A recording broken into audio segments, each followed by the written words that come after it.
tardes. El Foro Montevideo tiene el placer hoy de recibirlos para presentar el libro La Eterna Vigilancia de Fernando Dotti, doctor en Derecho de la Universidad de la República, escritor y un gran amigo. Van a moderar esta presentación la escritora Mercedes Gil y el profesor de Historia Diego Díaz. Entonces espero que aprovechen la presentación y que le demos mucho ánimo a Fernando para que su libro sea un gran éxito, para que realmente cumpla los objetivos de lo que él con mucha vocación y mucho espíritu de servicio se dedicó. Así que bueno, quedan con ustedes entonces, Fernando.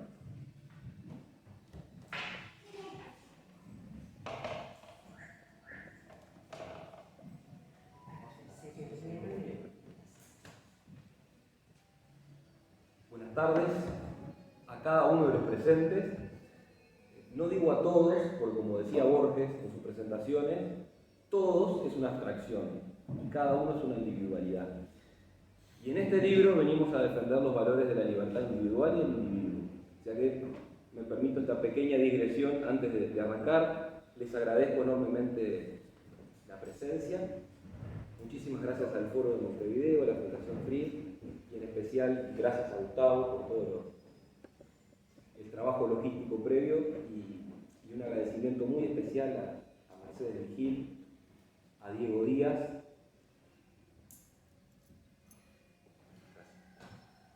Un agradecimiento muy especial, decía, a Mercedes Gil, a Diego Díaz, quienes realmente me honran con su presencia hoy aquí participando de esta presentación. Muchas gracias, bienvenidos, espero que sea de vuestro agrado esta jornada.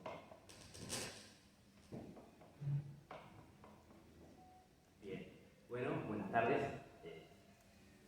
Agradezco la invitación a Fernando y compartir este espacio tan lindo para un poco conversar sobre la eterna vigilancia y el costo de la libertad, el libro que Fernando escribió. Y bueno,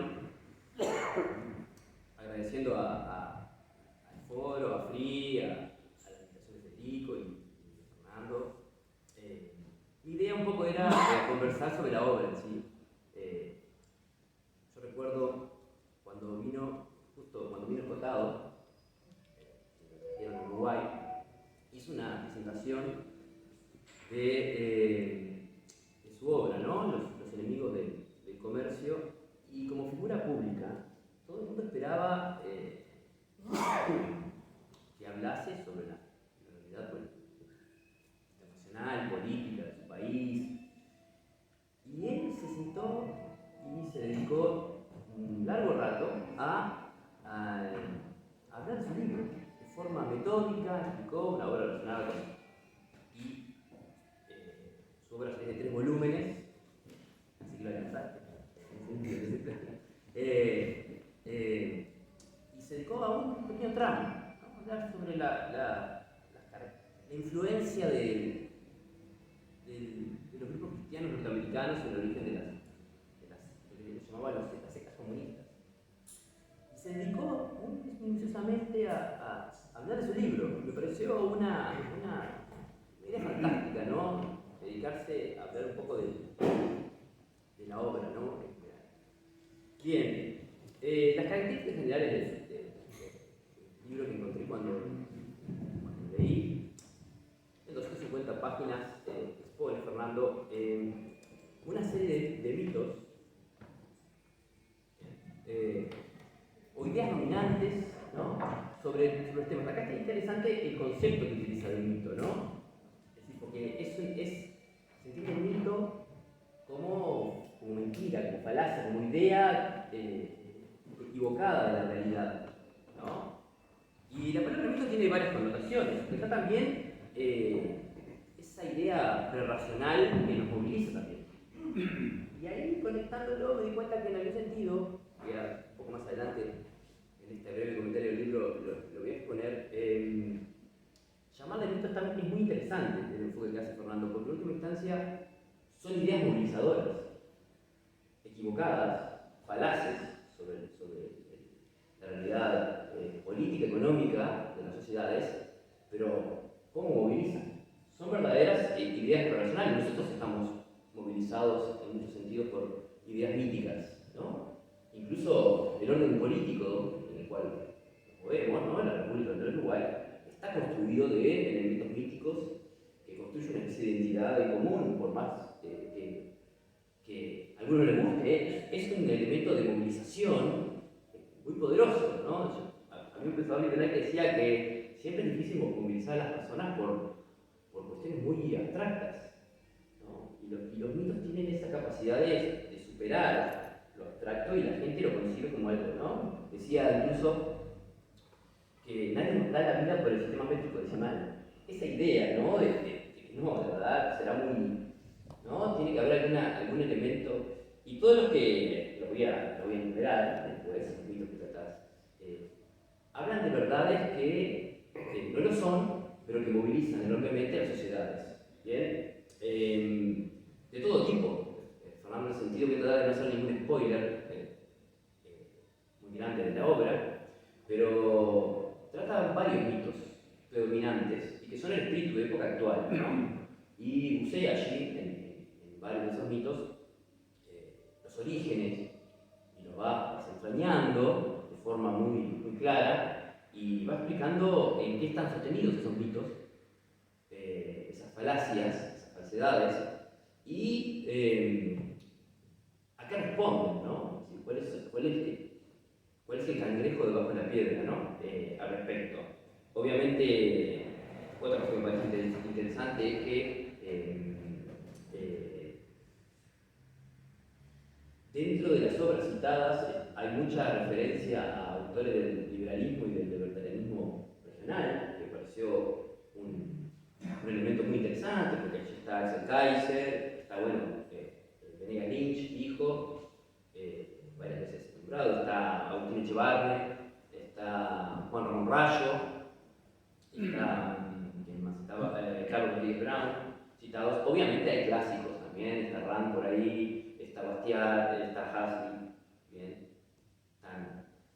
autores tan interesantes, ¿no? Hasley incluso escribió sobre Uruguay en una época y vaticinó, hizo un artículo genial en los años 50 sobre el estado interventor enloquecido. Es un gran artículo sobre Uruguay, lástima que nadie lo leyó, ¿no? Lo 50 y le prestó atención. Varios líos nos hubiéramos ahorrado si le hubieran dado un poco de corte a Henry Hasley, ¿no? Y es un poco, si les tengo que plantear una característica general de la obra, va por allí, ¿no? Es un poco el entramado que Fernando utiliza. La estructura de la obra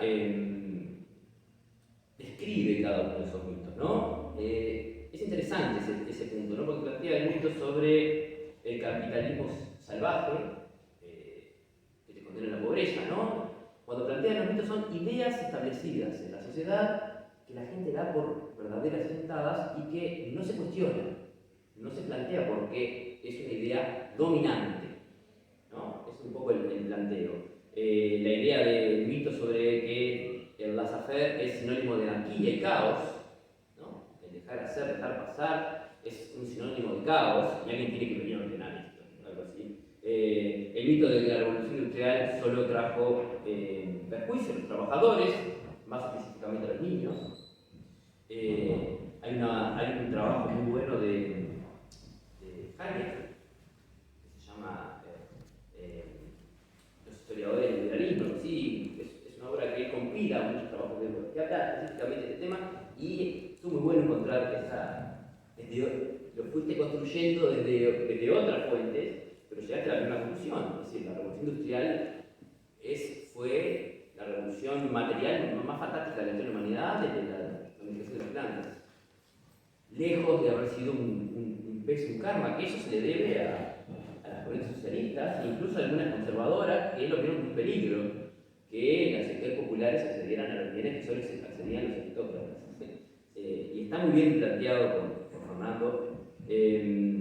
Otro mito que deshace la idea de que las guerras son generadas por el capitalismo y que estas reactivan la economía de los países poderosos que están en guerra, ¿no? La idea de la guerra como sinónimo de capitalismo, cosa que es decir, la guerra salió del Estado.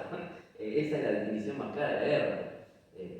en cada época que hay guerra el Estado crece y no vuelve a su lugar original. Creo que el ejemplo más claro es la Primera Guerra Mundial. Las potencias en la Primera Guerra Mundial, todas ellas, en general, el gasto público rondaba entre 10, 15, creo que Francia y Alemania, lo más alto, con el 15% del PBI. Luego de la guerra, que llegó a 60%, 70%, no bajó del 40%, es decir, nunca volvieron a...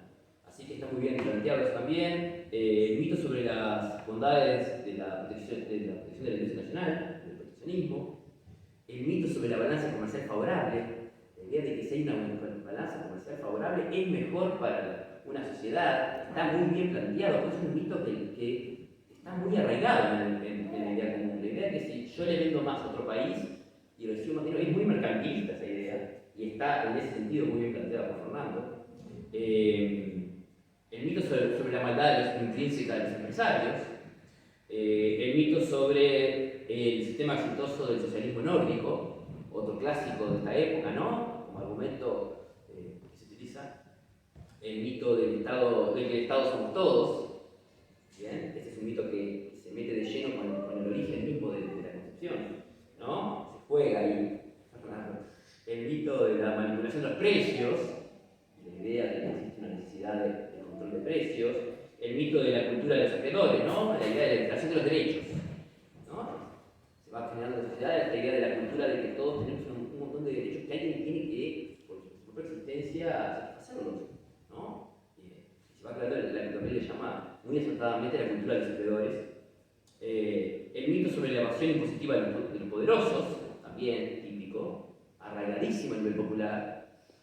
Y hay toda una liturgia discursiva y hay ¿no? La idea de, bueno, a los ricos no los fueron a buscar, no grabaron el capital, ¿no? Incluso entre gobiernos y oposiciones se atacan de esa forma. Nosotros sí lo vamos a grabar, ¿no? Hasta cosas, esto me parece interesante, cosas más detalladas, ¿no? El mito de lo necesario de la intervención en el precio de los alquileres. Eso es otro mito muy interesante. Bueno, en Argentina no pueden hablar al respecto, hicieron una ley sobre el control de precios en los alquileres y se hundieron. El mito sobre las bondades de los consejos de salarios, vaca sagrada de este país, ¿bien? Y el mito del contrato social, ese es otro de los candentes, ¿no? Porque ahí el mito de la soberanía nacional está involucrado allí. Es un poco los distintos mitos, entendidos como esto, como falacias, como mentiras, como cosas que están dominantes en la sociedad y que Fernando les va detallando una por una, así que no me voy a detener mucho en cada uno de ellos. Pero lo interesante, me pareció, es que de todos los apartados, ¿no? Hay dos que escapan a lo mítico, que es la importancia de los marcos institucionales. ¿Bien? La importancia del marco institucional evoca un poco a lo que es la esencia del liberalismo, incluso del libertarianismo como concepto, la idea de que es una filosofía del derecho. Es como relacionarse con los demás, ¿no? Y está muy bien planteado, en ese sentido, la importancia de los marcos institucionales, cuáles son las reglas del juego que tenemos entre nosotros para convivir. Y hay un apartado que me parece que es un poco en el cual me voy a tener unos minutos al final, que es algunas consideraciones relacionadas a la educación laica, gratuita y obligatoria. También otra de las grandes vacas sagradas del Uruguay, ¿no? Y ahí un poco me voy a detener en comentarios al respecto, ¿no? ¿Cuál es el aspecto determinante, ¿no? Y acá un poco va el tema de las valoraciones, porque es importante, porque me parece fundamental y valoro enormemente que Fernando haya hecho esta obra y este país en especial. ¿Qué es determinante en todos los mitos que Fernando describe? La cultura, los aparatos de hegemonía y la hegemonía cultural. Porque en última instancia, todos esos mitos están construidos a partir de una idea dominante que se retroalimenta a diario a partir de los aparatos de hegemonía o los agentes de hegemonía. ¿De qué son en última instancia los aparatos o agentes de hegemonía? Todos los aspectos en los cuales la sociedad va construyendo una idiosincrasia, una idea sobre las cosas, un deber ser y nos va impregnando, ¿no? En cómo son más o menos las cosas. Si nosotros vemos cada uno de los ítems marcados al respecto de eso, vemos que están relacionados directamente, por ejemplo, con uno de los puntos que planteaba Fernando, la educación. Todos estos mitos y mentiras sobre la libertad, sobre las consecuencias supuestamente negativas, que es todo lo contrario, que bien detalló Fernando, se construyen a partir de eso, a partir de los aparatos de hegemonía. Bien, la educación transmite esto, todo lo bueno, los medios de comunicación, los agentes culturales, las figuras relevantes de la sociedad que aceptan hablar este lenguaje sin detenerse en él, ¿no? Y también, obviamente, aparte de hablar de este aspecto importante, que todos estos mitos están relacionados con una instalación a nivel cultural de estas ideas equivocadas, falaces, mentiras, básicamente la mayoría a partir de una propaganda sostenida en construir un relato demonizante de las ideas de la libertad en general y de las ideas liberales en particular. Todas están relacionadas a una especie, porque uno puede decir, bueno, está la educación pública, está la educación en general, están los centros, las academias, donde se forman las personas, está los medios de comunicación, está la prensa, está la cultura, pero todo esto también se impregna en una especie de ambiente en la cola del hábitat, en el almacén, en el supermercado, en la esquina. Es como una especie de marxismo vulgar que domina, ¿no? Porque no está basado en una idea de una construcción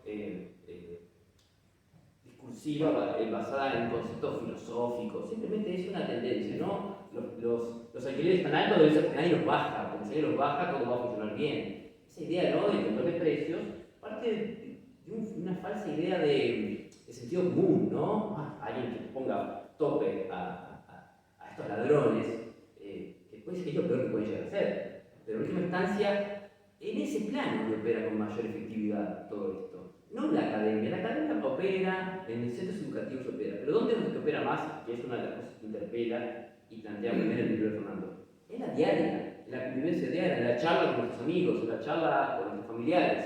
¿Bien? Se establecen ambientes, ¿no?, de intercambio de ideas en los cuales esto está establecido. Las ideas están como totalmente asentadas, porque es lo dominante, ¿no? Incluso a las personas liberales por mucho tiempo les costó plantear su posición.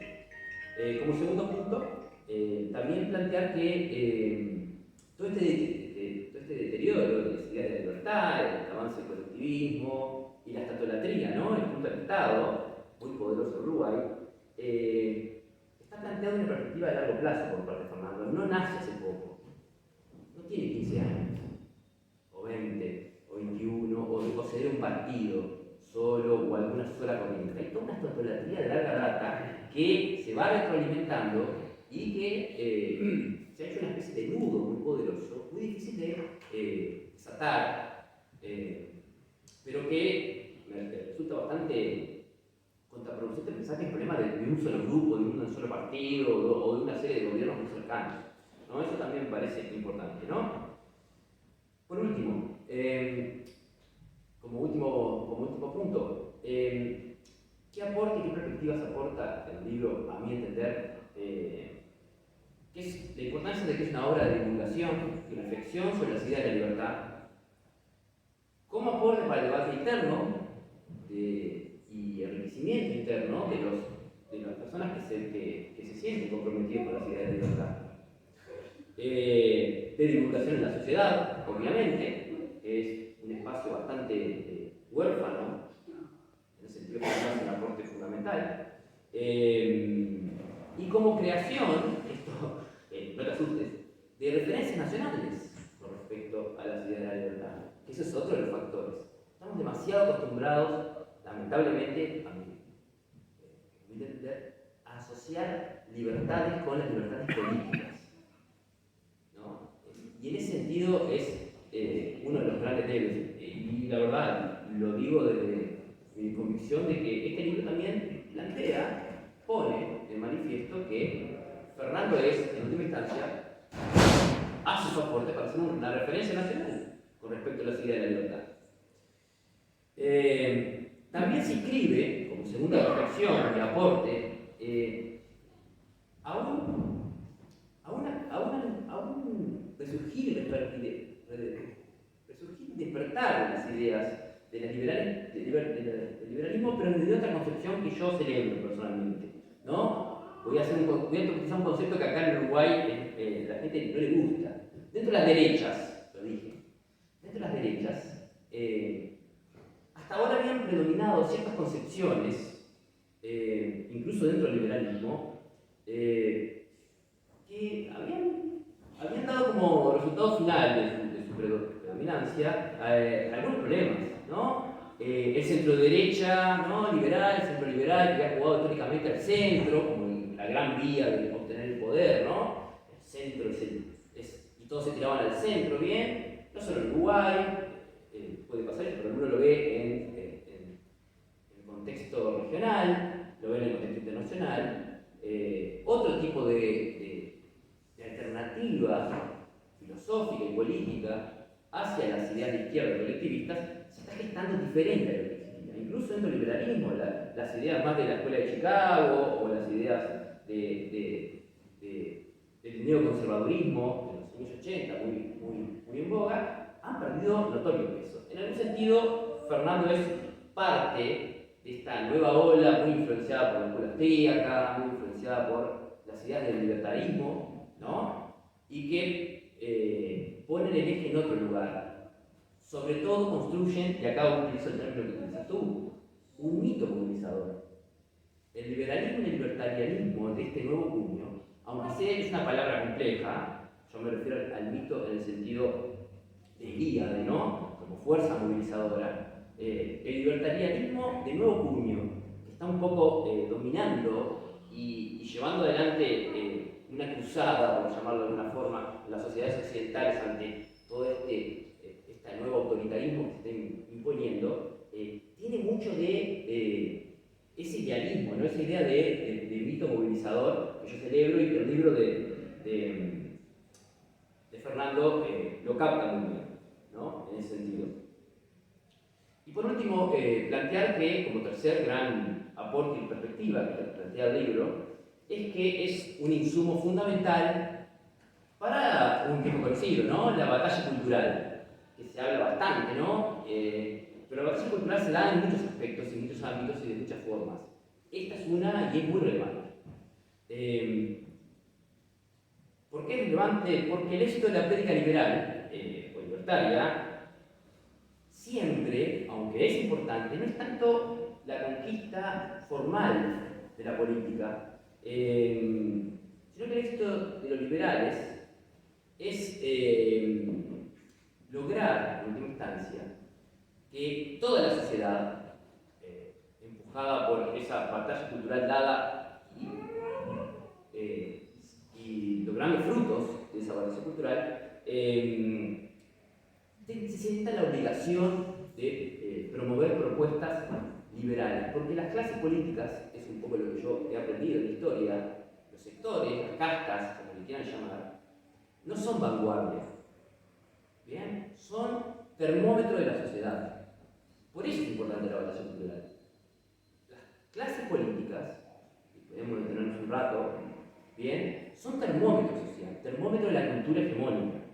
Y obviamente no van a responder a impulsos a favor de las ideas de la libertad si no hay una cultura dominante en la cual todos los actores los empujen de la sociedad, los presionen culturalmente a promover cosas. ¿Bien? Es decir, la monopolización del mercado, tema actual, una bajada de impuestos, la libertad educativa, no va a surgir de un sistema de partidos, de una sociedad, si no hay una cultura dominante que lo empuja hacia la libertad.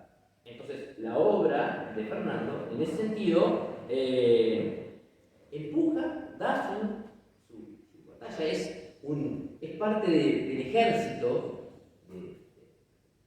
de personas que aportan a hacer de que esa batalla de frutos y los sistemas políticos no tengan otra alternativa que proponer, en última instancia, soluciones o propuestas políticas que estén basadas en la idea de libertad, que obviamente es un largo camino, no se hace en un día, pero estos libros, estas obras, de la cual te felicito enormemente, Fernando, por haberla hecho y haberme invitado a comentar algo de ella, hacen un gran aporte a la misma labor cultural. Muchas gracias.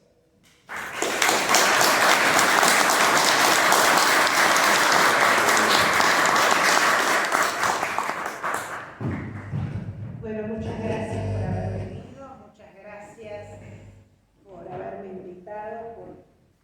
La verdad que estoy al lado de dos revolucionarios, porque hoy ser liberal es ser revolucionario, y eso quiero que lo tengan bien claro. Cuando tú hablabas de la cultura del medio, es la cultura de la tibieza. Pasamos muchos años creyendo que era la cultura de la moderación, y ahora estamos viendo que es la cultura de la tibieza. Y con la tibieza muere de frío, morimos de frío en invierno y morimos de calor en verano. Entonces las soluciones requieren de una acción clara y de un conjunto de ideas. Yo vengo siguiendo a Fernando desde que empezó a escribir su primer libro. Casi por unos años podría ser mi hijo, y entonces para mí es fantástico ver a toda esta nueva generación que no tiene vergüenza de poner sobre el tapete las ideas de la libertad. Y cuando te escuchaba a ti hablar de los mitos tienen siempre, no son solo una falacia, son la falacia a la que se le coloca un detalle que detona en el espíritu y en la emoción. A diferencia de las falacias, que es para confundir, el mito además tiene siempre alguna vertiente para llegar al espíritu de la persona, para despertar otro resorte más que no solo en la cabeza, ¿no es cierto? ¿Quién en la adolescencia no ha dicho tenemos que ser todos, es divino que seamos todos iguales, una educación de calidad para todo el universo? Fernando cita en las primeras páginas del libro una de las frases, que nunca repito yo exacta la frase porque jamás mi memoria fue exacta, pero uno de lo que hablaron cuando la Agenda 2030, y en este caso él habla de Hitler, el mundo está lleno de totalitarismos, él cita la frase de Hitler, de gente prometiendo el Che Guevara, Stalin, Mao, Hitler, Nietzsche, vuelven todos a Nietzsche, el hombre nuevo, claro, siempre nos están prometiendo un mundo maravilloso, el problema es el cómo y de qué manera. Por eso es que cuando Fernando estaba terminando el libro y me mandaste algunas cosas, yo te dije, Fernando, detenete a trabajar en la Agenda 2030, que puede ser, digamos, como un eslabón más en este trabajo, porque la Agenda 2030 forma parte del mayor peligro que los 193 países que firmamos la Agenda en 2017 tenemos, y que transforma al Estado realmente en un Estado orwelliano, con la diferencia que los Estados-nación, engordados y mastodónicos, van a recibir lo que se debe hacer desde el 2030 del Foro Económico Mundial y controlado por ONU, con lo cual volvemos al colonialismo del siglo XVIII y XIX. Pero escuchándolo a la brillante exposición que hizo sobre el libro, me detendría en el cómo. Yo les voy a hacer una anécdota, porque los mitos que se conversan en una mesa de café y que se conversan en la academia y que los repiten los periodistas permanentemente, no nacen como nacen los repollos en alguna quinta.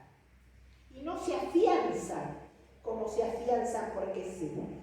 Y a mí me gusta siempre citar, capaz que algunos de ustedes me han escuchado alguna vez, a la mayor campaña de publicidad del siglo XX, y no existió otra todavía, que se llamó Los hijos de la vergüenza. No sé si alguno lo ha escuchado en algún momento.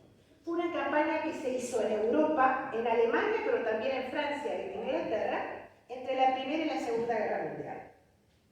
Cuando yo les cuente esto rapidito, van a darse cuenta por qué todos repetimos esos mitos de los que Fernando habla. Y además hay periodistas que te vienen a hacer una entrevista y cuando los corregís porque es un mito, es un absurdo, te discuten y te fundamentan, ¿no es cierto? O sea que son mitos de tercera y cuarta generación. Los hijos de la vergüenza, ¿qué sucedió? Terminada la Primera Guerra Mundial, los franceses fueron en esa guerra los únicos que incorporaron, los primeros que incorporaron soldados negros de las colonias africanas. Termina la Primera Guerra Mundial y se quedan más de 150.000 soldados dentro de Europa, especialmente en Alemania, pero también en Francia y en Inglaterra. ¿Qué piensan las autoridades alemanas? Empiezan a ver que las alemanas, las inglesas, las francesas se casaron y tenían hijos con los soldados negros de las colonias africanas. Idearon, terminada la Primera Guerra Mundial, la campaña que se llamó Los Hijos de la Vergüenza. Esto es, contrataron cortometrajes que ya había, cine, periódicos en toda Europa y hasta acuñaron monedas. Yo vi una moneda en Alemania que la figura era un soldado negro violando a una dama alemana. Todo esto duró casi 12 años. Periódicos como periódicos ingleses, periódicos franceses y sobre todo alemanes empezaron a contar historias de mujeres violadas. Bueno, fue tan grande esto que demoró casi 15 años que cuando en 1933 Hitler asume, entre las primeras leyes ordena la esterilización de más de 250.000 descendientes mestizos de estas parejas. Y los alemanes y los franceses y los ingleses estaban contentos, porque el humor social llevaba 15 años diciéndole que los tipos salían a la calle a violar a cuanta mujer había. Se esterilizaron a más de 280.000 hijos descendientes de estas, y todavía no había empezado los campos de concentración, recién Hitler acababa de asumir. ¿Qué pasa? La segunda generación de la escuela de Frankfurt, que fue una escuela muy importante que surgió en Alemania y después se ubicó en la Universidad de Columbia en Estados Unidos, cuando se dio cuenta que el desastre stalinista no iba a prender en el resto de Occidente, cambiaron el discurso por una serie de circunstancias que significaban cambiar la lucha de clases desde una herramienta física revolucionaria a la lucha por las ideas. Crearon los intelectuales orgánicos. Por eso hoy las academias, incluyendo la uruguaya, yo recuerdo en el Congreso de la Lengua de Cartagena de Indias, que alguien, un Víctor García de la Concha, que era presidente de la Academia Española, me pregunta qué había escrito Wilfredo Penco, que había viajado conmigo como presidente de la Academia de Letras de Uruguay, y la verdad es que le tuve que decir que había tenido un comité de base 14 años, porque nunca escribió nada. Eso no es casual. No es casual que Laudelar repita un discurso mentiroso. No es ocasional. Esto desde la segunda generación de la escuela de Frankfurt se dieron cuenta que la campaña, como las alemanas, preparaban a la sociedad para entender que algo es justo. Y este ejemplo lo puse la otra vez, y se lo comenté al presidente cuando estuve, con los presos de Domingo Arena, que no es un tema que nosotros estemos hablando ahora, pero sí tiene que ver con los mitos. Si vos repetís desde el 85 que todo el que lleva uniforme es un genocida, no nos podemos llamar la atención que ahora, así como pasó con los hijos de la vergüenza, la sociedad naturalice que se le cuarten las libertades. En el caso de los mitos que cita Fernando, y ahora él nos va a hablar con mayor profundidad, no son casuales, no cayeron por generación espontánea, es una construcción. Y el error, y acá hay alguien, que Federico Ley, ¿dónde está? Levanta la mano, nene, que es el que más sabe, por lo menos de nuestro entorno, de hegemonía cultural, y que lo podrá explicar mucho mejor que nosotros. Pero yo insisto que los gobiernos liberales, que se llamaron de centro, en los últimos 45 años, y miren lo que pasó en Chile, pero miren lo que pasó con el PP en España, se ocupan tanto de la economía y ceden la batalla cultural, la cultura la ceden a la derecha, al Partido Comunista, al marxismo. Entonces pasan cosas como pasó en Chile, el país exponencialmente con mayor ingreso per cápita y muy bien, pero que fue, además de que fue inducido por supuesto desde el exterior, pero era una sociedad que estaba programada, como la sociedad alemana de los hijos de la vergüenza, para aceptar cualquier disparate y cualquier mito. Es irracional lo que pasó. 49 estaciones de subte quemadas en el mismo momento, si bien fue organizado y hubo grupos del exterior, pero la sociedad estaba degradada porque los liberales tenemos que empezar a recuperar terreno, porque lo que es verdad es que el marxismo es transversal.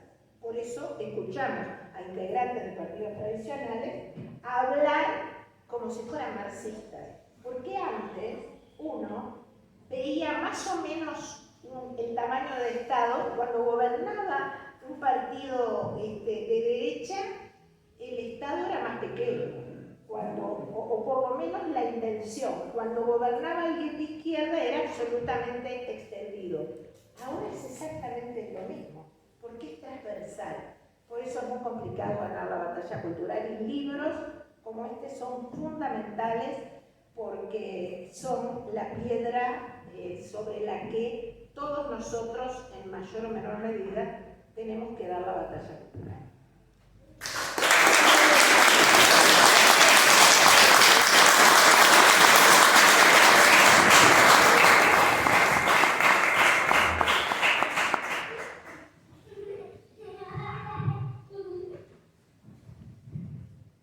Bueno, la eterna vigilancia, el costo de la libertad. ¿Cómo nace este libro?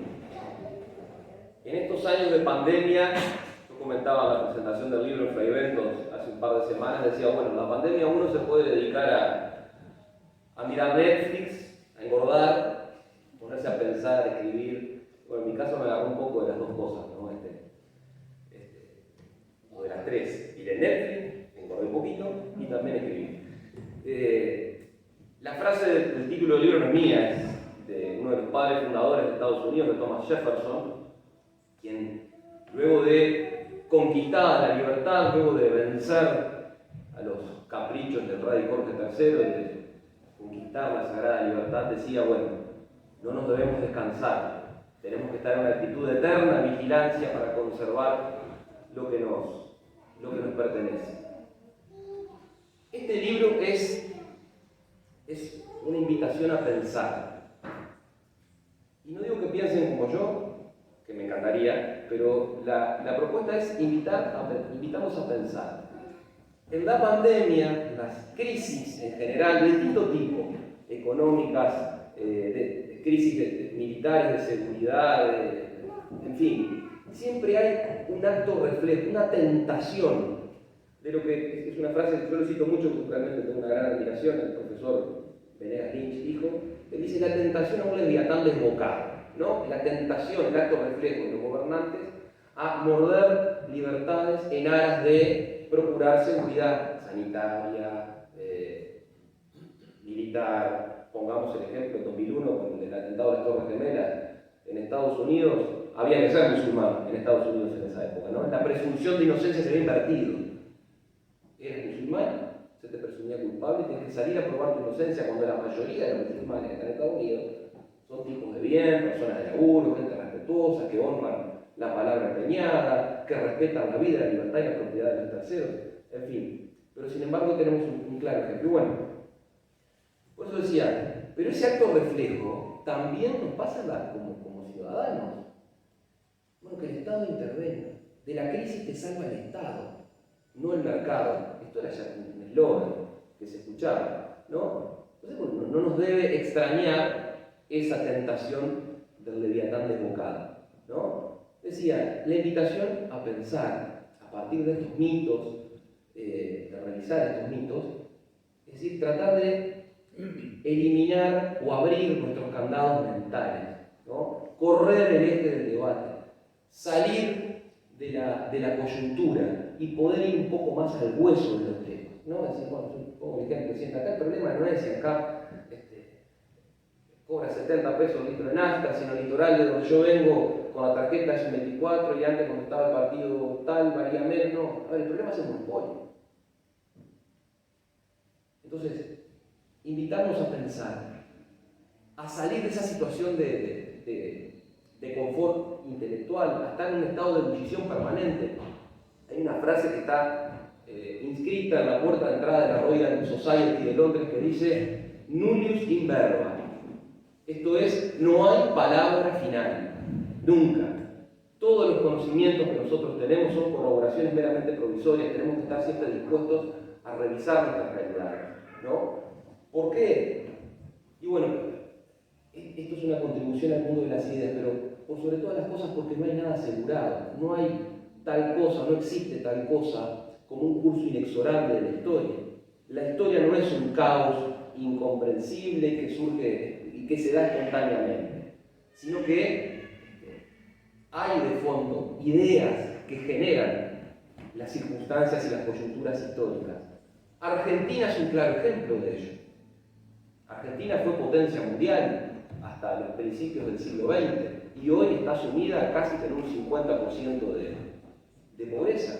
Venezuela fue un país modelo en los 70, principios de los 80 y hoy sumergido en la más absoluta miseria, violencia, igualdad, en la pobreza, pero todos iguales, ¿no? Entonces, es muy importante comprender esto. Decía Ayn Rand que hay un solo poder que determina el curso de la historia, y es el poder de la facultad racional del hombre. Si uno conoce las ideas que imperan en un individuo, no le va a sorprender o podrá predecir cuáles serán sus comportamientos y sus acciones posteriores. Lo mismo pasa con los países. Y comprender esto es fundamental y es anterior a lo electoral. Por eso yo digo que la batalla es cultural antes que electoral, sin menospreciar lo otro, los políticos, partidarios, porque a veces uno puede decir, pero ustedes son unos antisistemas. No, es ir contra el status quo, que no es lo mismo. ¿No? Uno no reniega de esta vida en democracia que tenemos. Ahora, vamos a mejorarla, vamos a ejercer ciudadanía. No nos creamos que por el solo hecho de ir a votar cada 5 años estamos siendo ciudadanos, porque evidentemente no nos vamos a morir. Pero decía, comprender estas cosas es anterior a lo electoral, ¿no? Para cambiar de verdad hay que revisar, no se puede ser políticamente correcto. Hay que ir al fondo de las cosas, como decía. A mí me gusta citar una anécdota que es de la década, fines de 40, principios de 50, de un excombatiente de la Fuerza Aérea Británica, Anthony Fisher. Anthony Fisher fue un combatiente que, finalizada la guerra, se dedicó a la producción avícola, le fue muy bien, hizo algún dinero este hombre, y se interesó mucho por los temas políticos de Inglaterra. ¿Y qué pasó en Inglaterra? Después de la Segunda Guerra Mundial, Churchill, que gana la guerra, pierde las elecciones a manos de Clement Attlee, un laborista que lo que hizo fue imprimir una serie de reformas en Inglaterra que hacían pensar que Inglaterra iba camino a transformarse en la Unión Soviética, ¿no? Entonces este buen señor Fisher, preocupado por lo que estaba viviendo su país, acude al profesor Hayek. Fisher había leído el libro de Hayek, Camino de Servidumbre, que se publicó en el año 44, es un libro brillante sobre lo destructivo y lo nocivo del colectivismo en las sociedades. Entonces le plantea, profesor, mire, yo estoy preocupado, yo no quiero esto para mi país. Estoy haciendo algún dinero, quiero meterme en política, quiero trabajar para revertir esta tendencia. ¿Cuál fue la respuesta de Hayek? No, señor. Si usted quiere contribuir a que su país sea cada vez un lugar mejor, libre la batalla en el mundo de las ideas, no se meta en política. Bien, porque decía Hayek, los políticos, y esto aclaro, no lo quiero decir peyorativamente, sino que, como lo dije hace un rato, la política es necesaria, la democracia es necesaria, pero la necesidad que planteamos en este libro y en los anteriores es mejorarla, ¿no? Decía Hayek, los políticos son como corchos en el agua, ¿no? Y el agua es la opinión pública, y el corcho va hacia donde la corriente lo lleva. Entonces, ¿qué es lo que hay que hacer? Hay que dar la batalla del mundo de las ideas. ¿Y para qué? Y bueno, para precisamente generar los cambios en esas corrientes de agua para que después los políticos, que son quienes ejecutan esas ideas, tomen cosas distintas, que la gente reclame cosas distintas. Para eso es que tenemos que revisar estos mitos. Entonces, bueno, ¿qué es lo que hace Fisher? Siguiendo el consejo de Hayek, funda un think tank que se llamó el Institute of Economic Affairs, un centro de pensamiento que buscaba esto, difundir las ideas liberales. Son las ideas de la defensa del individuo, son las ideas del sentido común. Y vean ustedes, Margaret Thatcher en el 79, cuando asume en Inglaterra, llevó a cabo, Inglaterra que venía sumida en la pobreza, en el caos, pudo hacer todas estas reformas que hizo, la historia ya la conocemos, cómo terminó, cuál fue la realidad de Inglaterra después, y siempre reconoció que pudo hacer estas reformas porque antes hubo alguien o algunos que se animaron a sembrar en el desierto, a riesgo de no poder ver los resultados. La Fisher murió en el año 88, algo vio felizmente, pero pudo no haberlo visto. Entonces, Margaret Thatcher decía, en reconocimiento a esta gente, decía, they were few, they were right, and they saved Britain. Eran pocos, tenían razón y salvaron a Inglaterra. De eso se trata, me parece. Decía Benjamin Franklin en 1795, dice, aquellos que renuncian a las libertades esenciales para obtener seguridad temporaria, no merecen ni la libertad ni la seguridad. Y esto viene a cuento de las medidas, de algunas de las medidas que se han tomado en este gobierno. Doy por descontado con el mejor de las buenas intenciones, sin duda, pero que se ha recurrido siempre a las viejas recetas ya fracasadas del estatismo. Más endeudamiento. Acá felizmente primero, en nuestro país no tuvimos encierros obligatorios, felizmente, pero sin embargo han habido algunas otras medidas que a mi juicio entiendo que limitan la libertad del individuo en el bolsillo. Por ejemplo,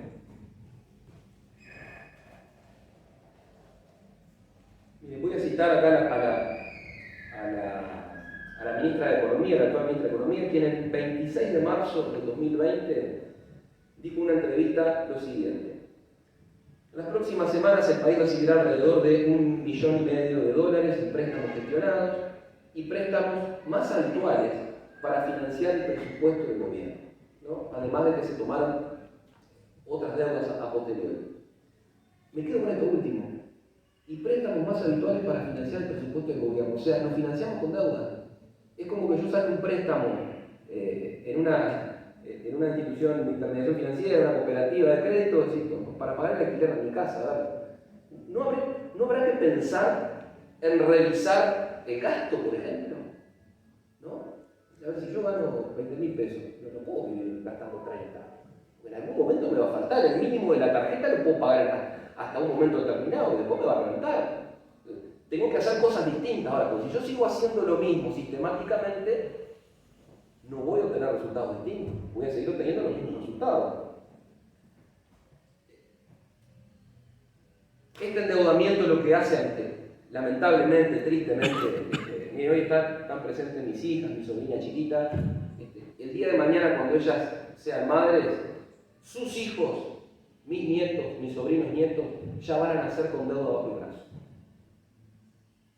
Estamos tomando deuda para generaciones futuras y eso para mí es inaceptable. Entonces tenemos que cambiar, tenemos que generar cosas distintas. Me gusta citar siempre un comentario, una carta que le manda precisamente Thomas Jefferson, el autor del título de este libro, a John Taylor, cuando estaba embajador en París y luego de leer por primera vez la Constitución de Estados Unidos, le dice palabra más, palabra menos, una Constitución con la cual estaba muy de acuerdo, me gustaría que hubiera un agregado, un artículo más, y que prohíba a los gobiernos la capacidad de endeudarse, poder vivir con recursos presentes, recursos genuinos, y obligarnos a ser eficientes como cualquier ama de casa, como cualquiera de nosotros lo es, con nuestros ingresos, con nuestro bolsillo.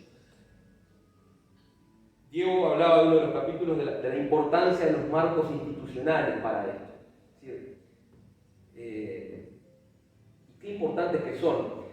Montesquieu hablaba de que el sufragio por sorteo está en la esencia, en la índole de la democracia. Y uno cuando piensa esto, bueno, el sufragio por sorteo.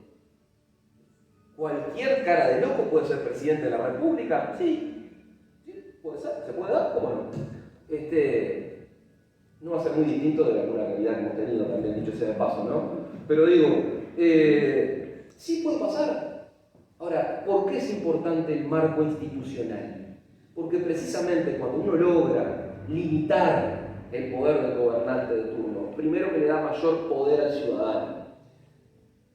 Y segundo, si supongamos, siguiendo el ejemplo, el consejo de Montesquieu, tenemos de presidente un mono con escopeta, ¿qué es lo que vamos a hacer todos? Vamos a tratar de resguardar nuestras propiedades, resguardar nuestros bolsillos, proteger nuestras libertades, en fin. Entonces, con esto lo mismo. Si uno tiene marcos institucionales que limiten el poder de los gobiernos y le den libertad al individuo, la cosa va a ser mucho mayor. Ahora bien, capaz que la propuesta de Montesquieu no nos sirve, bueno, puede ser muy osada. Para nuestro tiempo, bárbaro, pensemos otra, pero busquemos alternativas.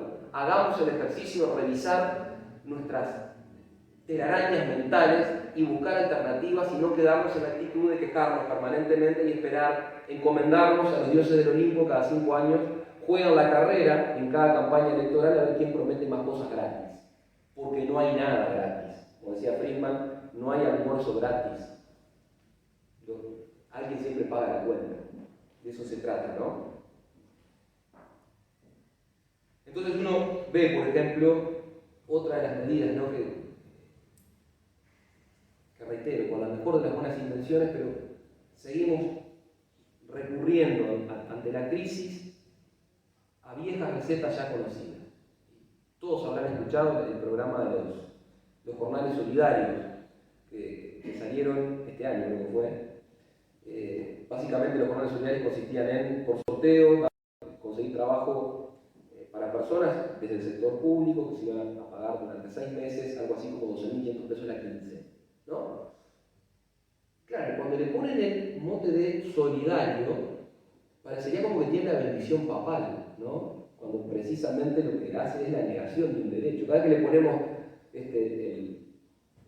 el adjetivo social a algo, está haciendo la negación del derecho, ¿no? De otro, porque se crean pseudo derechos. Esto es la obligación de que otro pague lo que se genera. Pero fíjense ustedes con el tema de los jornales solidarios, ¿no? Más allá de los aplausos que se recibieron desde la tribuna, uno advierte que no se creó riqueza. Lo que se hizo fue extraer del esfuerzo, del producto del trabajo del señor A para darle al señor B. Ahí no hay creación de riqueza. Son subsidios encubiertos. Lo que pasa es que el trabajo pagado por el gobierno se ejecuta a expensas del trabajo pagado, hecho por el particular. Esto me hace acordar a lo que decía Frédéric Bastiat, del siglo XIX, un francés, que murió muy joven, en el año 1850, escribió muy pocos años, pero es de una claridad, una brillantez intelectual digna de admiración. Y él hablaba de lo que se ve y de lo que no se ve. Y decía, aprendamos a ver lo que no se ve para poder hacer una lectura mejor de la realidad. Ponía el ejemplo de un vidriero, ¿no? Que tiene un local comercial y hay un muchacho que tira una pedrada al vidrio para robar algo, ¿no? Si uno se queda con lo que se ve, capaz que eleva al grado de héroe nacional a ese muchacho que tiró la pedrada y rompió el vidrio porque dice, le dio trabajo al vidriero. Mirá qué bueno, ¿no? Ahora, Lo que no se ve es que quizá ese dueño de esa tienda tuvo que pagar el vidriero, es verdad, pero tenía un ahorrito para ir al sastre a hacer su traje, ya no lo pudo hacer. Entonces, eso no se ve. ¿Y por qué no se ve? Bueno, porque se lo impidieron. Bueno, por los formales solidarios es lo mismo. ¿Bien? Entonces, vemos cómo, repito, con la mejor de las buenas intenciones, nos repetimos en el error. Y pasan los gobiernos, pasan los años, se nos va la vida y los problemas siguen siendo los mismos. Y saben una cosa, el segundero no para de correr y nosotros no tenemos 7 vidas como los gatos, es una sola. Y el tiempo pasa muy rápido. Entonces, bueno, hay que ejercer ciudadanía, cuestionarnos estas cosas y poder contribuir a esta batalla. Yo creo que en todos estos temas asistimos a un gran chantaje discursivo. ¿Qué es el chantaje discursivo? Bueno, cuando dicen, bueno, sí, Fernando, pero vos date cuenta, vos sos un insensible, porque ¿cómo vas a estar en contra de que aumenten los impuestos? Porque con los impuestos se ayuda a los más débiles, a los más necesitados. Es un discurso muy emocional, muy movilizador, que a punto de partida a uno le dicen eso y se pone la campera, se va del asado, chao, muchas gracias, cuánto debo, me voy. Pero en realidad, yo creo que hay que terminar con esa idea y empezar a atacarla, precisamente, tomando mate con amigos, en el café, en el asado, empezar a atacar esas ideas. ¿Así por qué? Bueno, porque en realidad es una falacia de que el Estado es puro beneficio sin costo alguno. Y les voy a dar algún dato, porque como dice Guillermo Sicardi, el dato mata al relato, ¿no? El presupuesto del MIDES en el 2019, el 74% se fue en burocracia. Solo el resto, la cuarta parte, le llegó a quienes más lo necesitan. Entonces, hay que terminar con esa fatal arrogancia de decir que a los pobres hay que limitarlos y tiene que venir papá Estado para que lo tenga comiendo de la mano permanentemente. No, señor, para los pobres libertad. ¿Ah? Marcos institucionales que les permitan valerse por sí mismos, porque no hay nada más digno que el trabajo, porque el trabajo dignifica al ser humano y esto otro lo humilla. Bien, entonces cambió el gobierno y sigue lo mismo. Y no se trata de no hacer nada, de sentarnos de brazos cruzados, a mirar Netflix, como decía, y esperar que el orden natural ponga las cosas en su lugar. No, hay que asumir una actitud activa, y esa actitud activa que debería existir es la de liberar recursos, ¿ah? Generar las condiciones para salir adelante y dejar de obstruir la iniciativa de la gente. Y acá me voy a lo de laissez-faire, ¿no? Hay que dejar hacer, eso es el laissez-faire, que tiene un origen absolutamente popular, a diferencia del socialismo, del marxismo, que se crearon escritorios de filósofos, surgieron como ideologías, estas construcciones a priori de la sociedad, sin evaluar la realidad circundante. Pero decía, tiene un origen absolutamente popular. Miren, hay una anécdota de la Francia de Luis XIV, la suerte de primer ministro de Luis XIV era Colbert, no sé, en francés no existe. Pero en esta locura que tenía Luis XIV, en esos delirios expansivos, ¿no? De la pelea permanente con Inglaterra y las guerras, que bueno, necesitaba plata.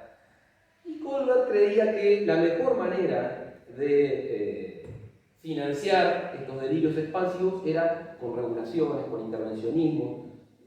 Creo que esa es un poco la tradición de nuestro derecho también, tiene mucho el derecho francés, regulamos todo, absolutamente todo, hay poco margen para el apretón de manos y celebrar el contrato. Pero decía, entonces en una reunión con algunos comerciantes en París se acerca Colbert y les pregunta, a ver, ¿qué podemos hacer por ustedes para ayudarlos a salir del pozo? Y hay una anécdota de un señor, un comerciante, Legendre, que le responde, laissez-nous faire. Déjennos hacer, no se metan, no nos den una mano, sáquennos las dos de encima, por favor. El otro día le decía en la presentación, yo desconozco que fue de la vida de Legendre, debe haber terminado una cuneta seguramente, pero la valentía de este tipo está en abierta contradicción con nuestros empresarios locales, ¿no? Que hoy, ante el primer problema que surge, ¿qué es lo que van a hacer? ¿A quién le van a pedir ayuda? A papá Estado y tendencia. Si te voy a pedir al lobo que me cuide las ovejas. Y voy a poner un ejemplo concreto, miren, creo que ya lo dije, soy de Fraivente, la perla del litoral, ¿no? Y estamos a media hora en auto de Gualeguaychú. Se anunciaron que se iban a abrir las fronteras. ¿Cuál fue la reacción de los comerciantes del centro comercial local? Enseguida fue salir a pedir a la Intendencia regulaciones para que la gente, por favor, no se vaya a comprar a Gualeguaychú porque es más barato. A ver, absolutamente ilógico que alguien quiera gastar menos y que la rinda más el bolsillo, ¿no? Esto ya lo decía Adam Smith, es más vivo que el agujero del mate. A ver, le voy a pedir ayuda a la causa primera de mis problemas. A quien me mata impuestos, a quien me mata regulaciones, a quien me obliga a estar volando por debajo del radar, subdeclarando empleados, generando trabajo negro.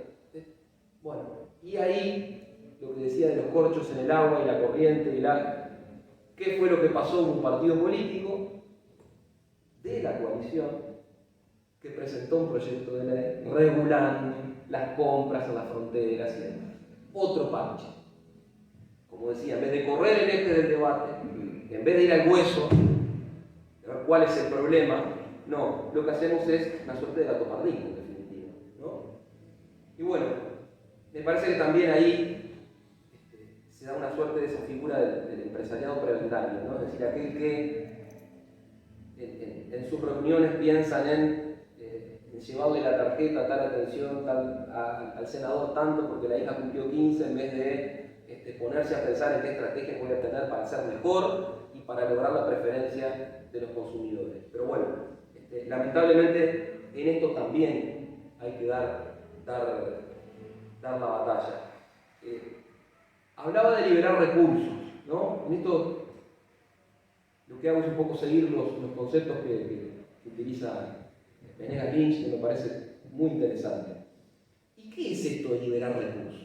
¿No? Porque dice, bueno, achicamos el Estado, pero ¿y usted por dónde va a achicar? Pues eso le va a generar un estallido social, es lo primero que dice. Y no se puede. Y ya cuando decimos no se puede, el cerebro ya se atrofia y es imposible hacer nada distinto. Pero bueno, se puede.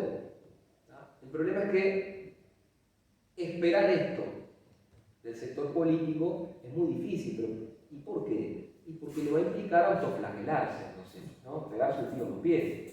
Porque esto no va a pasar, los cambios tienen que venir de abajo. Las corrientes de agua son las que tienen que redireccionar aquellos corchos que hablaba Hayek hacia otro lado, otras demandas. Pero decía, liberar recursos. Voy a poner algunos ejemplos en nuestro país, ¿no? Inumet, por ejemplo. ¿Es necesario que tengamos un Inumet en nuestro país cuando los celulares que todos tenemos acá, seguramente en 30 segundos vamos a encontrar 15, 20 aplicaciones que nos van a dar el estado del tiempo de acá a 10 días, por lo menos? Es necesario un Inumet que además tiene un departamento de género, como si el género fuera relevante a los efectos del clima. Acá, bueno, las palabras sobran, ¿no? Por acá, AFE.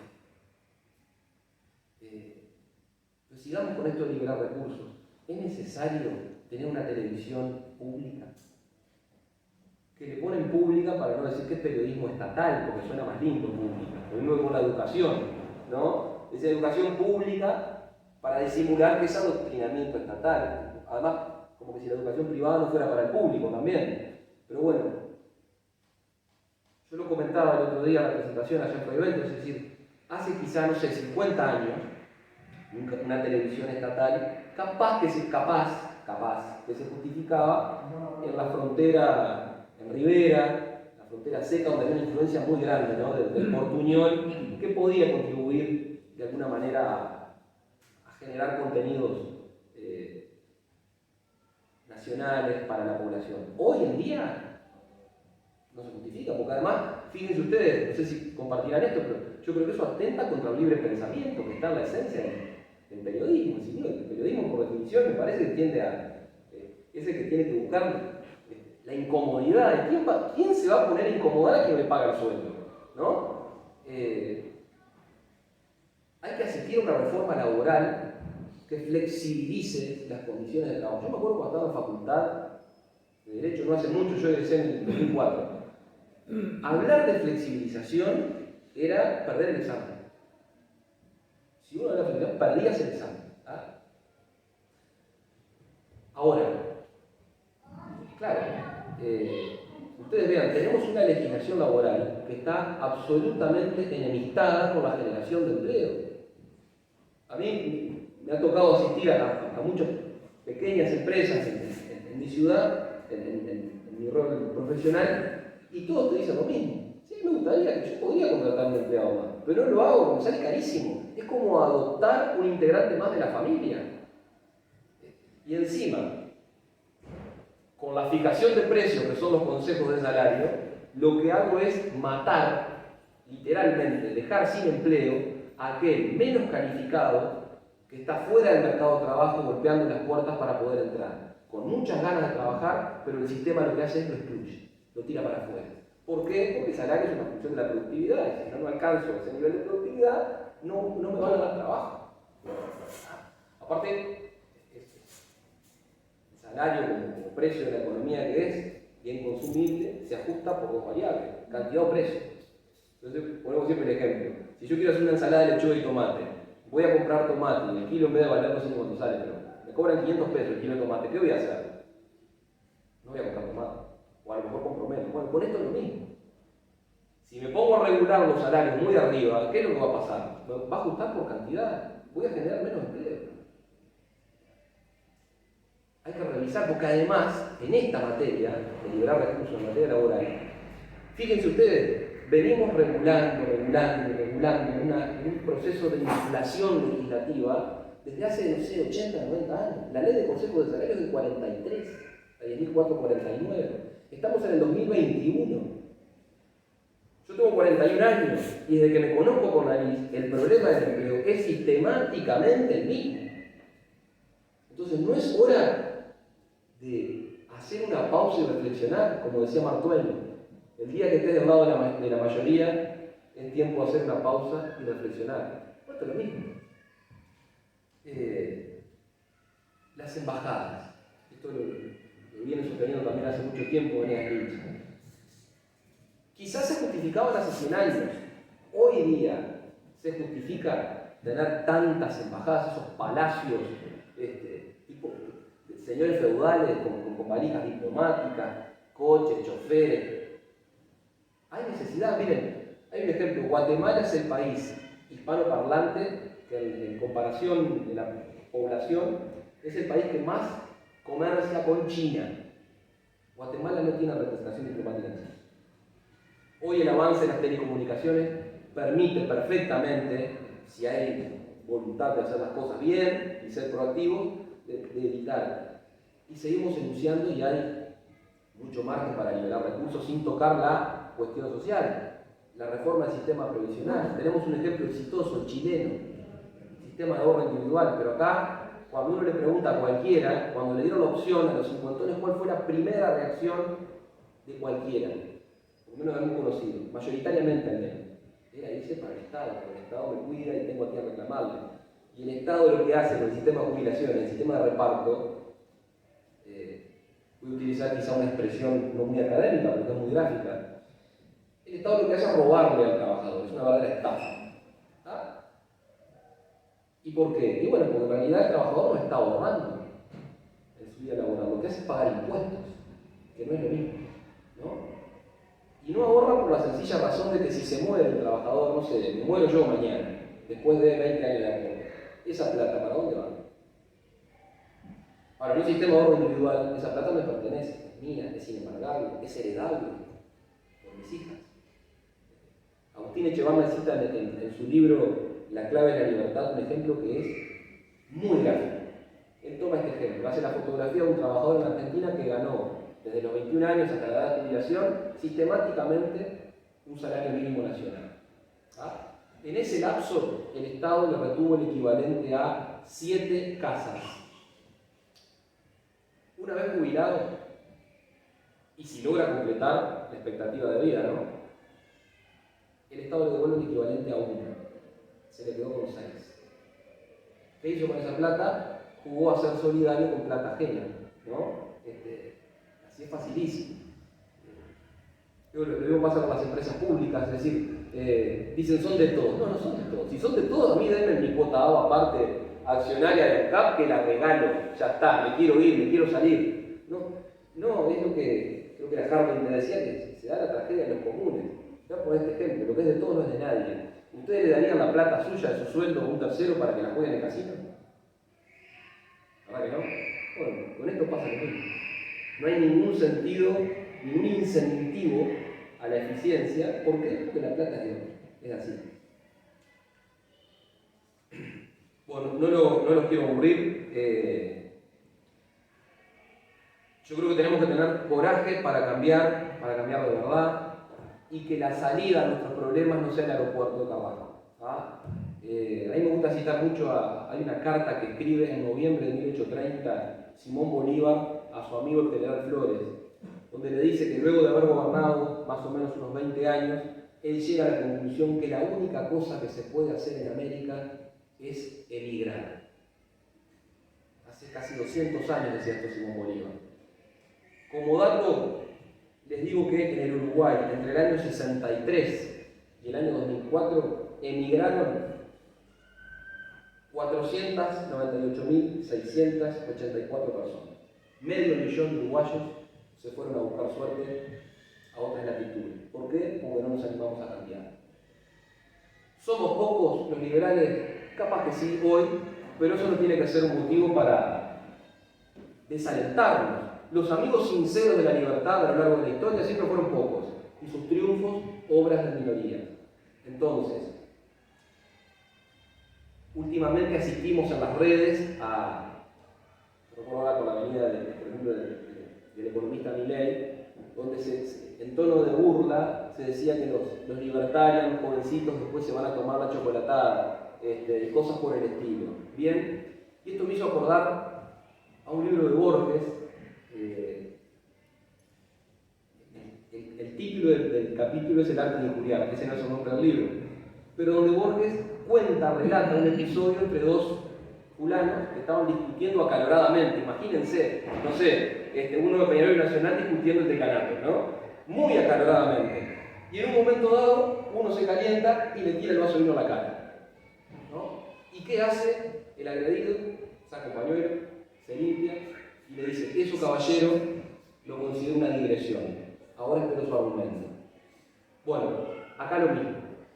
No tengamos vergüenza de alzar la bandera de la libertad, porque es una bandera que siempre nos va a llevar a un buen puerto. La causa de la libertad siempre va a tener muchos eclipses, los tiene, los ha tenido y los tendrá, pero siempre termina resplandeciendo. Con esto cierro. ¿Existe un futuro posible? ¿Es posible que podamos cambiar y mejorar? Por supuesto que sí. Ese futuro existe y es liberal. Muchas gracias.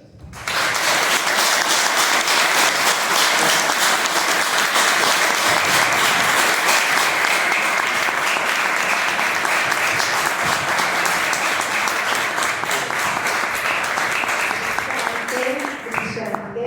Ahora vamos a hacer algunas preguntas. No sé qué quiere, pero yo le voy a hacer la primera pregunta, ya que estoy acá.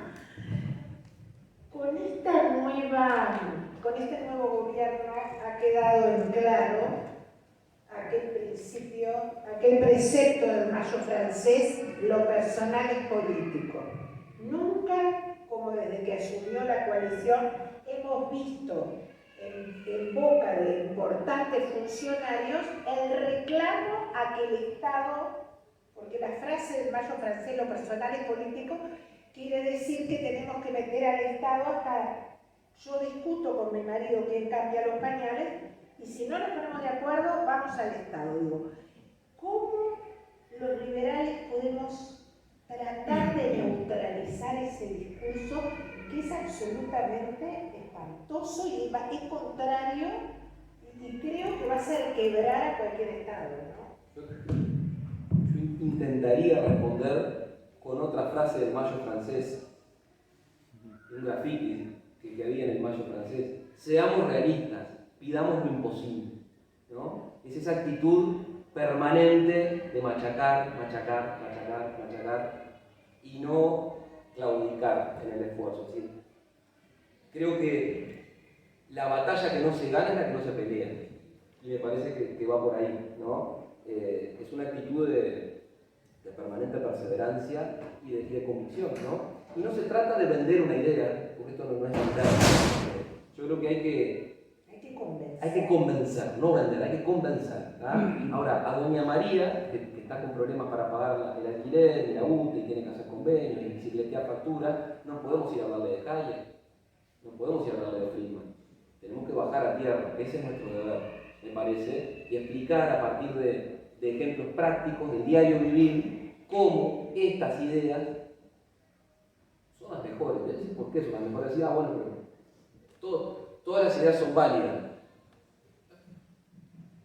Los datos estadísticos demuestran que no todas las ideas son válidas y todas son exitosas. Por el contrario, el mundo cada día es un mejor lugar para vivir gracias a estas ideas, ¿no? Pero me parece que creo que responde a la pregunta es, seamos realistas, pidamos lo imposible, no claudiquemos. Y votemos bien. ¿Quién quiere preguntar? A ver. Tú que ves, yo no veo nada.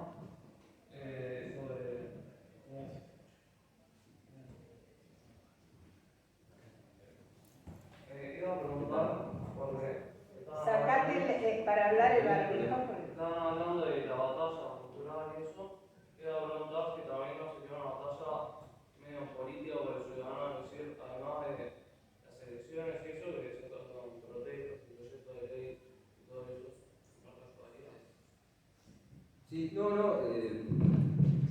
creo que es cultural primero, para después.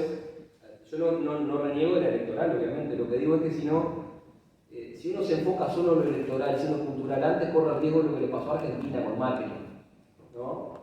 ¿Cuál era el principal desafío que tenía Macri, a mi juicio? Que no volviera al kirchnerismo. Ahora, volvió para hacer lo mismo.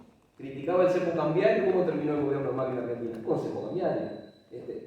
¿Me explico? Creo que la batalla cultural es muy importante, es previa a la electoral, pero la electoral también es muy importante, porque es a partir de la cual se van a recoger esas ideas que la gente va a demandar. La gente va a empezar a demandar cosas distintas si el trabajo cultural... Perdón, yo no escribí el libro, pero voy a contestar porque no soy tan políticamente correcta. Resulta que los políticos hoy son el termómetro, como tú decías. Lamentablemente gobiernan con una encuesta, por encuesta. Entonces, por eso es tan importante el cambio del humor social, y los dos hablaron de eso. La sociedad civil, en la batalla de las ideas, eso que dice Fernando, tiene que empezar a convencer a uno y a otro y a otro, porque tarde o temprano la solicitud de muchos de nosotros puede mover la aguja de determinado político y ahí empieza el engranaje, ¿no es cierto?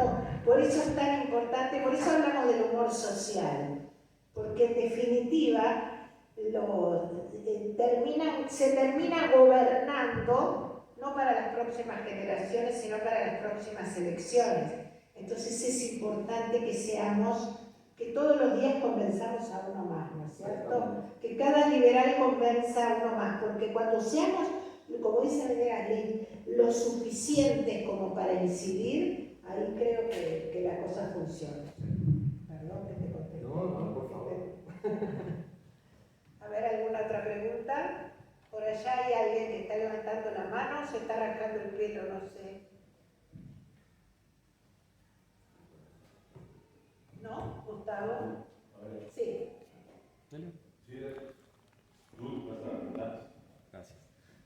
Fernando, te quería preguntar si consideras que hay actividades que el Estado debería subsidiar, o los Estados, no en particular el Uruguay, más allá del ejercicio de la violencia, más allá del cuidado de que las leyes se cumplan. ¿Hay aspectos de la vida del ciudadano que el Estado sí debería meterse y sí debería incidir en la vida de todos los días? Sí, yo eso lo traté en el Estado, en el medio público, en el primer tomo. Yo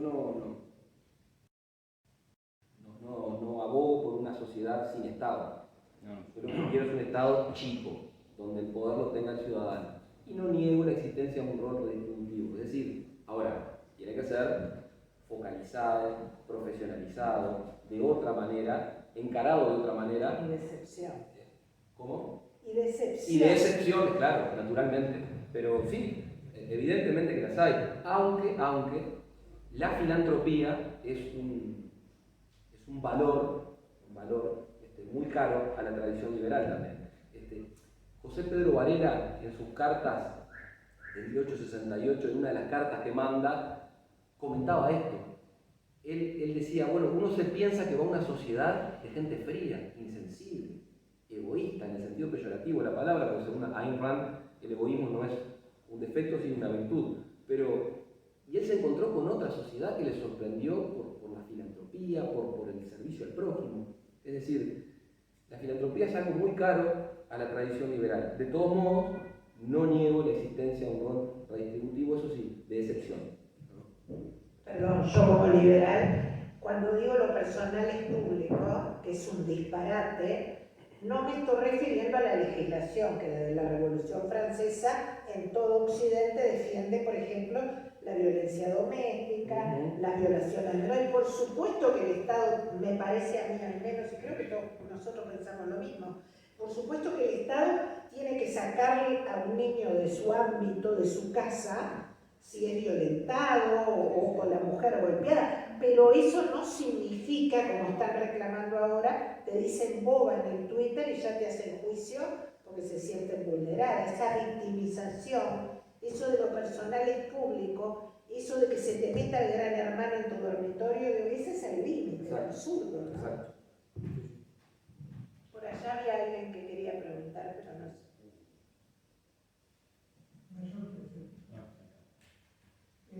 Porque hay muchos libertarios que reniegan de la actividad política también como algo impuro, por el tema este de ley. Pero antes de Milei llegaba unos pocos que veían YouTube y los que leían sus libros. Y la verdad que la actividad política lo ha puesto en una cuestión así masiva, de difusión masiva de las ideas libertarias. ¿Vos qué opinás de eso? Sí. No, lo que decía, yo no reniego de la actividad política. Lo que digo es que, como los políticos son cazadores de votos, lo que hay que hacer es generar otra demanda para que se ejecuten cosas distintas. Yo creo que siga habiendo políticos, naturalmente.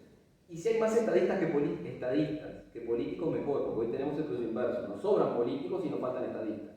Pero no, a ver, Está muy bueno lo de Milei porque más allá de que nosotros no somos anarcoliberales, pero han puesto el tema del liberalismo sobre la mesa y eso está regio, ¿no? Perdón. No sé si... Sí, dale, Pablo, gracias.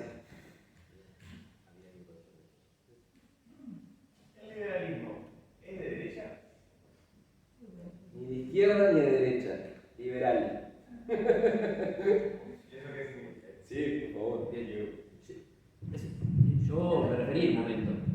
Yo creo que se comparan dos cosas de naturaleza diferente. Liberalismo, socialismo, anarquismo, comunismo, conservadurismo son filosofías políticas o filosofías de vida, incluso filosofía del derecho, diría que es el libertarianismo. Y derechas e izquierdas son desde la Ilustración, sobre todo de la Revolución Francesa, que es el icono, son un espectro político en un país dado. Entonces son de naturaleza diferente. Es como comparar papas y boniatos. Es decir, las derechas y las izquierdas no tienen un corpus ideológico fijo, claro, en ningún lado. Las derechas e izquierdas en España son distintas en las de Uruguay, en las de Argentina, en las de Estados Unidos, en las de Polonia. Incluso hay derechas e izquierdas o tendencias de derecha e izquierda en regímenes totalitarios, donde no hay partido único, pero hay. En la Unión Soviética existían los sectores más de izquierda, que eran más troquistas, y los sectores más llamados de derecha, porque son cosas de diferente naturaleza. Es como comparar, es decir, el liberalismo y la derecha no se pueden comparar con naturaleza. Se puede decir que en general las ideas del liberalismo en muchos aspectos políticos de algún país son las que ocupan el espacio de las derechas con respecto a otras ideas que ocupan el espectro de las izquierdas, y ¿cuál es el espectro del país? Lo marca la cultura. volvemos a lo mismo de siempre. ¿Quién marca cuál es el espectro político de un país a nivel ideológico? La cultura dominante. Me puedo dar un ejemplo. En Uruguay el espectro político va desde la ultraizquierda y la derecha más dura es una especie de centrismo o socialliberalismo o un nacionalismo light, por llamarlo de alguna forma. En Polonia, por ejemplo, que vivieron el comunismo, el sector más a la izquierda del espectro es una socialdemocracia light. No hay nada más hacia la izquierda porque se fumaron el comunismo y no lo pueden ni ver. Entonces el espectro está corrido, la cultura fija. En una sociedad en general, el espectro de las izquierdas lo marca la cultura, pero las filosofías políticas no se relacionan, no se pueden comparar, son cosas diferentes, me parece a mi criterio, con respecto a los aspectos políticos. Son solo esos de la izquierda. Quiero fija 2 o 3 conceptos, porque uno tiene que encontrar cuáles son los conceptos que, aplicados en toda época y todo lugar, funcionan. ¿No? Han habido derechas estatistas, han habido derechas no estatistas. Entonces el estatismo no es izquierdas estatistas. Han habido izquierdas más libertarias, han habido. Entonces eso no es. Son factores relacionados más con el igualitarismo. El igualitarismo parece ser un eje. Las izquierdas son siempre igualitaristas. Entonces los que se ponen del otro lado, las derechas, tienden a no serlo. Y sobre todo el progresismo. La idea de que el futuro, todo lo que venga hacia adelante va a ser mejor. La inexorabilidad de la bondad del futuro sería progresista, ¿no? En general es abrazada por la izquierda. No sé si hay algún otro factor más que los defina. Incluso esos son bastante vidriosos y poco claros. Yo tiendo a pensar de que es una comparación injusta. Son de distinta naturaleza. En la página 229 del libro está la respuesta. Después me encanta. A ver, allá había una pregunta. Tú, ¿no? El que está recostado en el cuadro. Ah, ya preguntó. Estaba distraído. Es tu hermano que no sirve esto. Mi hermano.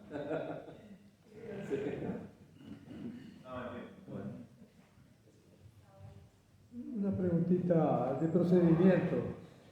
¿Te parece que podría ayudar al liberalismo saltearse la representación política? Porque ahora están surgiendo partidos digitales donde los medios tecnológicos permiten que cada uno, de acuerdo a su cultura o a su parecer, haga votar a sus representantes de acuerdo a la consulta que para cada asunto se haga. ¿Te parece que serviría de algo eso? No, la verdad que sinceramente lo desconozco. Ahora, lo que hablaba con lo de los marcos institucionales y la propuesta de Montesquieu, en definitiva, abramos la mente, exploremos nuevas ideas y probemos.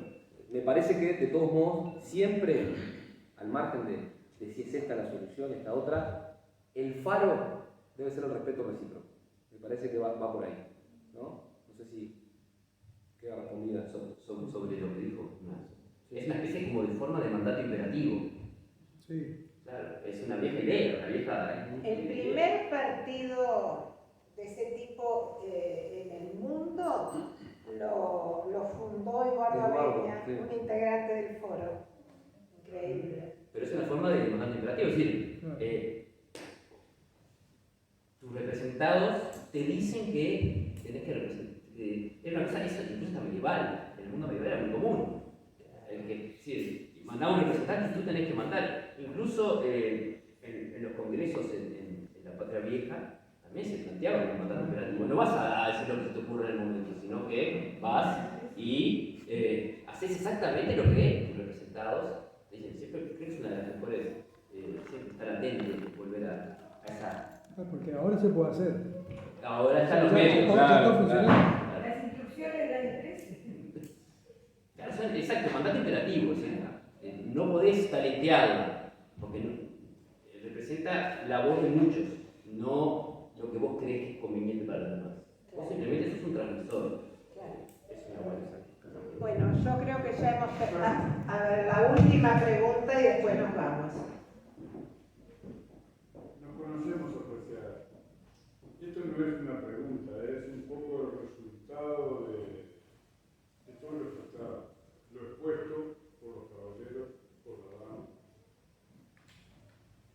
Es evidente que el problema es felicidad. A ese respecto no hay ninguna duda. La izquierda en la sociedad sueca sería una maravilla para nosotros. Derechas que se han conocido en el mundo son terribles. O sea que, como dijo el caballero, no es ni derecha ni izquierda. Es solo suficientemente pragmático para encontrar las soluciones en común de la gente, que serán tanto más merecibles cuando esa gente sea un ciudadano. Que no lo es por depositar el voto cada 5 años, obviamente. Yo estoy absolutamente convencido de la importancia que tiene trabajar en las redes, trabajar como lo están haciendo ustedes, como lo está haciendo el foro. Estoy absolutamente convencido que esa es la batalla que hay que dar. Pero hay una cosa que se debe tener muy en cuenta.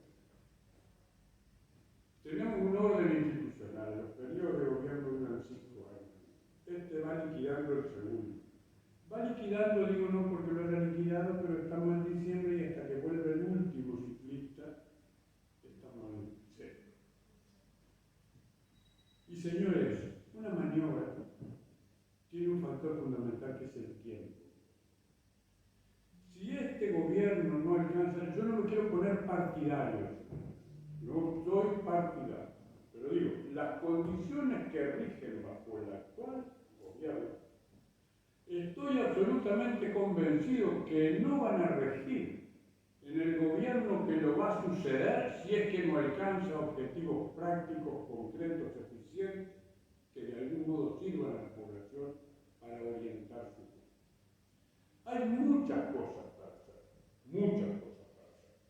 y no se están en cambio. Consiguientemente, el gobierno está arriesgando no ser sucedido por alguien de su misma filosofía. No estoy hablando de parte. Y ustedes saben que del otro lado las cosas son completamente distintas.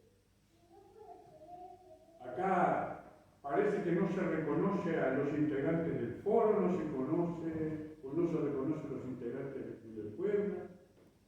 Y están actuando solos. Están teniendo la iniciativa en todas esas cosas. Marcan la agenda. ¿Perdón? No, Marcan la agenda, lamentablemente. Seguro. Yo no estoy tan seguro de que no se den cuenta. Hay varias hipótesis al respecto. El espíritu científico del caballero que se denota, ¿verdad? Tenemos hipótesis, hay que contrastarlas. Hay una hipótesis que es que no se den cuenta. Yo mismo no la creo. Han vivido toda una vida política. No la creo. La otra es que decididamente hayan concebido que pueden establecer un statu quo que me dejen trabajar y que yo más o menos no toco ciertas cosas, pero que me dejen trabajar acá, ¿no?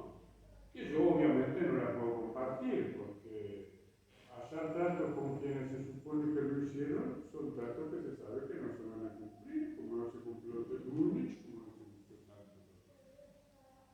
O sea que en definitiva, hacer tratos con quien no vale la pena que haga trato, yo no sé qué es lo que se pretende. Máxime cuando el ejercicio, el inicio del gobierno, es cuando se tiene más capacidad para actuar, obvio y naturalmente. Y bueno, la otra hipótesis es que no se atrevan. Y eso me lleva a una conclusión. La conclusión es que de las pocas cosas que podemos lograr es a través justamente de las redes, de la acción sobre la gente, procurar que se vote, porque no podemos votar a quien queramos, porque si no, ahí sí me pongo nórdico, voto a fulano, a mengano y a sultano, como hacíamos en la escuela. Al mejor compañero, votamos a fulano, mengano y sultano. Resumen los votos, no importa quién es, de dónde viene, cuántos apellidos tiene ni nada, pero son los elegidos. No es una lista.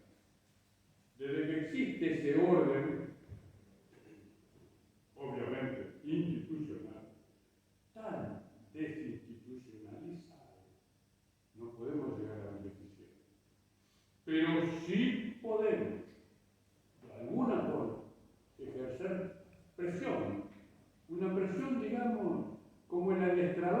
equino, que no le hace daño, pero lo toca justo donde lo tiene que tocar para que el equino haga lo que solo no sabe hacer. Yo felicito al caballero precisamente por su espíritu de cambio. Confieso que yo lo he tenido, tengo 34 años más, ¿verdad? Y ya sé que uno se empeña en muchos combates y no necesariamente llega al éxito, porque no necesariamente es recogido. Pero este camino, el suyo, precio de la dama, creo que es el camino. Y más, y más, y más. Y creo además, me permito sugerir, se lo voy a decir después, hay que encarar otros caminos. Hay 1000 frentes para combatir. ¿Y qué es lo que pasa? Esos frentes son una sucesión de cuentas en ese collar. Falta una cuenta, se rompe el collar. Acá se pueden ganar unos cuantos combates parciales con el gobierno que conduce, pero se puede perder en alguno y en ese pierde. No quiero ser fatídico, espero lo mejor de todo. Muchas gracias. Gracias a ustedes.